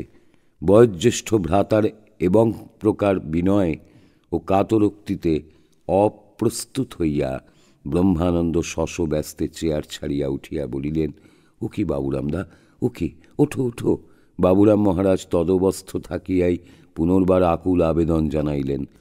অবশেষে ব্রহ্মানন্দজিকে বলিতে হইল, বাবুরামদা, ওঠো ওঠো, আমি যাব। পরদিনই সকলে মঠে রওনা হইলেন। এখানে পাই অনুপম গুরু ভ্রাতৃপ্রেম আর ততোধিক অতুলনীয় অধ্যক্ষের প্রতি আনুগত্য। রামকৃষ্ণ সংঘের ইহাই ভিত্তিভূমি। পরবৎসর প্রেমানন্দজি নীলাচলে যাইয়া কয়েক মাস মহারাজের সহিত কাটাইয়াছিলেন। 1916 খ্রিস্টাব্দের শেষে তিনি শেষবারের মতো কাশীধামে গমন করেন এবং 1917 খ্রিস্টাব্দের প্রারম্ভে বেলুর মঠে ফিরিয়া আসেন। এতদ ব্যতীত মঠ জীবনের প্রারম্ভে কোনো এক সময় তিনি স্বীয় জননীকে লইয়া রামেশ্বরাদি তীর্থ দর্শন করিয়া আসিয়াছিলেন। এইভাবে তিনি ভারতের প্রধান তীর্থগুলির প্রায় সমস্তই দর্শনপূর্বক স্বয়ং তৃপ্তি লাভ করিয়াছিলেন এবং স্বীয় সাধুত্বের স্পর্শে তাহাদেরও তীর্থত্ব সম্পাদন করিয়াছিলেন। তীর্থ ভ্রমণের সঙ্গে সঙ্গে তিনি শ্রী শ্রী ঠাকুরের বাণীও প্রচার করিতেন। প্রথম প্রথম উহা ঘটনাচক্রে সকলের, এমনকি তাহার নিজের অজ্ঞাতসারেই হইয়া যাইত, কিন্তু জীবনের শেষ কয়েক বৎসর এই প্রচারের প্রভাব ও প্রসার দেখিয়া লোক অবাক হইয়া গিয়াছিল। যে বাবুরাম মহারাজ মঠের খুঁটিনাটি কাজেই কালক্ষেপ করিতেন এবং যিনি কখনো বিদ্যা বা বুদ্ধিমত্তার দাবি করিতেন না, তিনি যে একদিন সভা সমিতিতে উপস্থিত হইয়া স্বীয় অটুট বিশ্বাস ও প্রেমের প্রবাহে জনসমাজকে ধর্মভাবে মাতাইবেন, ইহা কে ভাবিয়াছিল? তাহার প্রচার শক্তি বিশেষভাবে প্রকাশ পাইয়াছিল পূর্ববঙ্গে। তাহারও আগে উৎসবাদি উপলক্ষে তিনি মেদিনীপুর প্রভৃতি অঞ্চলে বহুবার গিয়েছিলেন সত্য, কিন্তু পূর্ববঙ্গের সঙ্গে তাহার কি যেন একটা অদৃশ্য যোগসূত্র ছিল। স্বামী বিবেকানন্দ একবার বলিয়াছিলেন, পূর্ববঙ্গ তোর জন্য রইল। বস্তুত শ্রী গৌরাঙ্গের প্রেম ও ভাবে মুগ্ধ পূর্ববঙ্গের আধ্যাত্মিক সাগরে নূতন প্রেমের হিল্লোল তুলিবার উপযুক্ত শক্তি ছিল স্বামী প্রেমানন্দের হৃদয়ে। আপনি মাতিয়া অপরকে মাতাইতে তিনিই মাত্র পারিতেন। 1915 খ্রিস্টাব্দে তিনি ভক্তদের আমন্ত্রণে রাড়ীখাল যান। সেখানে শ্রীযুক্ত জগদীশচন্দ্র বসু মহাশয়ের বাটিতে তাহাদের থাকিতে দেয়া হয়। শ্রীরামকৃষ্ণের অন্যতম পার্শ্বদের আগমনে সেবার উক্ত অঞ্চল প্রেমে টলটলায়মান হইয়াছিল। এমনকি মুসলমানেরাও ওই আনন্দে যোগ দিয়েছিলেন। স্থান বিশেষে তাহাদের নিকট উৎসবের চাঁদা চাহিতে না যাওয়ায় তাহারা বলিয়াছিলেন, উনি কি শুধু আপনাদের নাকি? উনি তো আমাদেরও পীর মশাই। ওই অঞ্চলে বহু গৃহে ঠাকুরের পূজা ও কীর্তনাদিতে লোকের উৎসাহ দেখিয়া প্রেমানন্দ বিস্মিত হইয়াছিলেন। উৎসবে তিনি বক্তৃতাদিও করিয়াছিলেন। দুঃখের বিষয় এই যে উৎসবান্তে কলকাতা ফিরিয়া তাহার কলেরা হয় এবং প্রাণ সংশয়ে উপস্থিত হয়। এহেন অবস্থায় একদিন বাবুরাম মহারাজকে সংজ্ঞাহীন দেখিয়া সকলের ধারণা হইল তিনি দেহত্যাগ করিবেন, কিন্তু অল্পক্ষণ পরে সংজ্ঞা লাভান্তে সকলের বিমর্ষ বদন দেখিয়া তিনি বলিলেন, ভয় নেই, ভয় নেই, এ দেহ এখন যাবে না, মা বেঁচে আছেন। এই রহস্য অনেকে জানিতেন না, কিংবা জানিলেও ভুলিয়া গিয়াছিলেন।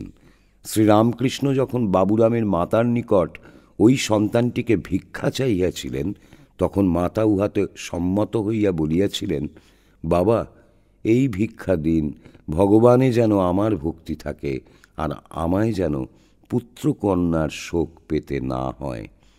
ঠাকুর সে বর দিয়াছিলেন।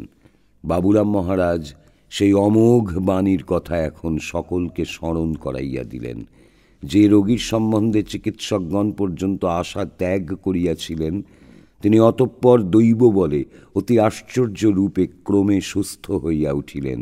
তাহার এই অসুখের সময় পূর্ববঙ্গের মুসলমান অনুরাগীরা শিরণী মানিয়েছিলেন এবং মঠে টেলিগ্রাম করিয়াছিলেন, যাহাতে তিনি শীঘ্র আরোগ্য লাভ করেন। পরবর্তী বৎসর ব্রহ্মানন্দজির সহিত তিনি কামাখ্যা দর্শন ও পূর্ববঙ্গ পরিভ্রমণে যাত্রা করেন। ক্রমে ময়মনসিংহে উপস্থিত হইয়া একদিন নদী তীরে পদচারণকালে তিনি দেখিলেন যে মহারাজ ভাবস্থ। অমনি লোককল্যাণে সদা উন্মুখ প্রেমানন্দজির নিকটস্থ ছেলেদিগকে তাহার পদপ্রান্তে আনিয়া বলিলেন, মহারাজ, ছেলেদের আশীর্বাদ করো। মহারাজও সাগ্রহে বলিলেন, ছেলেরা দেবতা হয়ে যাবে। ইহার পর ঢাকার রামকৃষ্ণ মিশনের ভিত্তি স্থাপনান্তে তাহারা কাশীপুরের জমিদার বাটিতে যান। তৎপরে দেওভোগে নাগভবন দর্শনান্তে 25শে ফেব্রুয়ারি কলকাতায় ও পরদিবস বেলুড়ে উপনীত হন। প্রেমানন্দ শেষবারে পূর্ববঙ্গে যান 1917 খ্রিস্টাব্দে। ওই সময় গ্রাম হইতে গ্রামান্তর গমনকালে এবং তাহার অবস্থিতিস্থলের চারিপার্শ্বে এরূপ লোক সমাগম হইত যে জনৈক প্রত্যক্ষদর্শী পরে উহার সহিত মহাত্মা গান্ধীর আকর্ষণী শক্তির তুলনা করিয়া বলিয়াছিলেন, মহাত্মাজিকে দেখিবার জন্যও তেমন লোক সমাগম হয় না। প্রেমানন্দের প্রেম শুধু হিন্দু সমাজেই আবদ্ধ না থাকিয়া মুসলমান সমাজেও বিস্তৃত হইতেছে দেখিয়া ময়মনসিংহের টাঙ্গাইল মহাকুমার খারিন্দা গ্রামে তাহার অবস্থানের সুযোগে জনৈক মুসলমান মৌলবী তাহাকে পরীক্ষা ও পরাস্ত করিবার অভিপ্রায় সম্মিহিনী বিদ্যায় পারদর্শী জনৈক বন্ধুকে সঙ্গে লইয়া তাহার সকাশে উপস্থিত হন, কিন্তু কার্যত অপারগ হইয়া আপনার ত্রুটি স্বীকার করেন। বাবুরাম মহারাজ ইহাতে বিরক্ত না হইয়া মৌলবীকে ফল মিষ্টান্নাদি আহার করিতে দিলেন। তখন মৌলবী বলিলেন, আপনি এ যাবৎ উদার মত প্রচার করিতেছিলেন, আপনি আমার সঙ্গে এক পাতে খাইতে পারেন? প্রেমানন্দ দৃঢ় স্বরে বলিলেন, হ্যাঁ পারি, এবং কার্যত তাহাই করিলেন। মৌলবী তখন সঙ্গী ধীরানন্দকেও আমন্ত্রণ করিলে প্রেমানন্দ বাধা দিয়া বলিলেন, একজন খেলেই হল, ধীরানন্দের অবস্থা এখনো ওইরূপ নহে। মুসলমানদের সহিত তাহার এরূপ প্রীতিপূর্ণ সম্বন্ধের দৃষ্টান্ত বিরল নহে।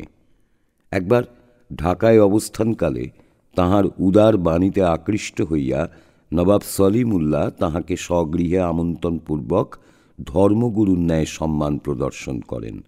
আরেকবার মঠে আগত এক মুসলমান ভদ্রলোককে কিছু খাইতে দিবার পর কেহ উচ্ছিষ্ট পরিষ্কার করিতে অগ্রসর হইতেছেন না দেখিয়া তিনি স্বহস্তে ওই কার্য সম্পাদন করেন। বস্তুত প্রচারক, গুরু বা সেবক যে রূপেই অপরে তাহাকে গ্রহণ করুন না কেন, স্বামী প্রেমানন্দের প্রেম জাতি বর্ণ নির্বিশেষে বিতরিত হইত। খারিন্দার পরে তিনি ঢাকায় গমন করেন এবং ঢাকা হইতে নারায়ণগঞ্জ হইয়া হাসারা ও সোনারগাঁ প্রভৃতি গ্রামে উৎসব করিতে যান। বহির্দৃষ্টি অবলম্বনে যদিও আমরা উৎসব শব্দ প্রয়োগ করিলাম, তথাপি মনে রাখিতে হইবে যে ইহাতে প্রকৃত তথ্য উদ্ঘাটিত হইল না, কারণ তখন তিনি উৎসব উপলক্ষে জনগণের মনে নবযুগের উপযোগী এক নূতন প্রেরণা অনুসঞ্চালিত করিতে বদ্ধপরিকর। কীর্তন, উপদেশ, বক্তৃতা, দৈনন্দিন আচরণ প্রভৃতি বিবিধ চেষ্টার মধ্য দিয়া উহাই আত্মবিকাশ করিতেছিল এবং উহার প্রভাব ধর্মের ক্ষেত্র ছাড়িয়া সমাজ ও স্বাস্থ্যাদির ক্ষেত্রেও প্রসারিত হইতেছিল। দৃষ্টান্তস্বরূপে বলিতে পারা যায়, হাসারা প্রভৃতি গ্রামে তিনি দেখিলেন জলাশয়গুলি কচুরিপানায় পূর্ণ। একটু পরিশ্রম করিলেই ওইগুলি পরিষ্কৃত হইয়া স্বাস্থ্যের অনুকূল ও ব্যবহারোপযোগী হয়ে জানিয়াও গ্রামবাসীরা সম্পূর্ণ উদাসীন আছেন। ইহাতে ব্যথিত হইয়া প্রতিকার কল্পে তিনি প্রথমত গ্রামবাসীদিগকে উৎসাহ দিতে লাগিলেন, কিন্তু তাহাতেও সুফল না হওয়ায় আদর্শ স্থাপনার্থ স্বয়ং জলে নামিয়া পানা তুলিতে লাগিলেন। তখন গ্রামবাসীরাও তাহার অনুকরণে ও উদ্দীপনায় ওই কার্যে অগ্রসর হইলেন। এই সুদীর্ঘ ভ্রমণ ও অস্বাস্থ্যকর পরিবেশের মধ্যে কঠোর পরিশ্রমের ফলে স্বামী প্রেমানন্দ কালাজ্বরগ্রস্ত হইলেন।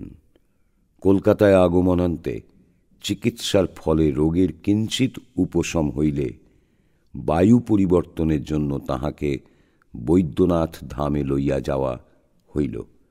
সেখানে প্রথম বেশ উপকার দেখা গেল, কিন্তু দুর্ভাগ্যক্রমে তখন পৃথিবীর সর্বত্র ইনফ্লুয়েঞ্জা ব্যাধি মহামারীরূপে প্রসারিত হইয়া ক্রমে বৈদ্যনাথে উপস্থিত হইল এবং তাহার দেহেও উহা সংক্রমিত হইয়া জীবন সংশয়াপন্ন করিল। সংবাদ পাইয়া স্বামী শিবানন্দ অবিলম্বে মঠ হইতে তথায় গেলেন এবং তাহাকে কলকাতায় লইয়া আসিলেন। কলকাতায় যখন আসিলেন, রোগ তখন প্রতিকারের অতীত। অতএব সুচিকিৎসা সত্ত্বেও ফিরিয়া আসার চতুর্থ দিবসেই তিনি স্বধামে প্রস্থান করিলেন। 1918 খ্রিস্টাব্দের 30 জুলাই মঙ্গলবার বিকেল 4:15। সেই দিন সকাল হইতেই সাধুরা নাম কীর্তন করিতেছিলেন। স্বামী ব্রহ্মানন্দ বিমর্ষভাবে ঘর বাহির করিতে লাগিলেন। একবার ভিতরে যাইয়া প্রেমানন্দকে বলিলেন, ঠাকুরের কথা বেশ মনে পড়ছে তো, তাহলে আমাদেরও ভরসা হয়। ঠাকুরের মানসপুত্র রাখালের মনে কখনো, এমনকি মরণকালেও বিস্মরণ উপস্থিত হইতে পারে না, বাবুরামেরও নহে। ইহা জানিয়াও ব্রহ্মানন্দ বর্তমান জড় সভ্যতার দিনে প্রমাণ স্থাপনের জন্য এবং সমবেত সাধু ও ভক্তদের মনে শ্রদ্ধা জন্মাইবার জন্যই সম্ভবত ঐরূপ প্রশ্ন করিয়া থাকিবেন। সেজন্য উহা হৃদয়ঙ্গম করিয়াই যেন বাবুরামও একগাল হাসিয়া ঘাড় নাড়িলেন আর ক্ষীণ স্বরে বলিলেন, কৃপা কৃপা কৃপা। এই বলিয়া ঠাকুরের ছবির দিকে তাকাইয়া রহিলেন, কিন্তু বড়ই গম্ভীর।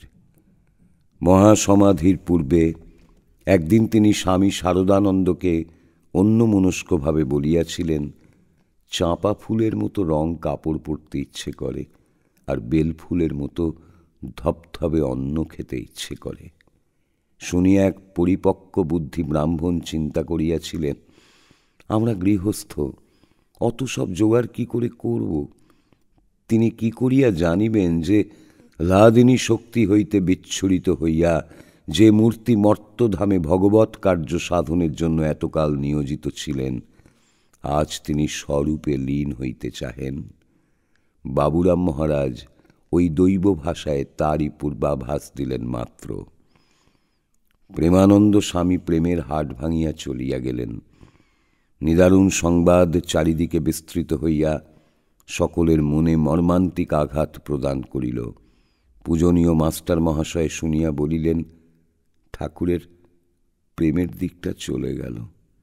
শ্রী শ্রী মাতা ঠাকুরানী অশ্রু বিসর্জন করিতে করিতে বলিলেন, মঠের শক্তি, ভক্তি, যুক্তি সব আমার বাবুরামের রূপ ধরে মঠের গঙ্গাতীর আলো করে বেড়াত। হায়, ঠাকুর তাকেও নিয়ে গেলেন।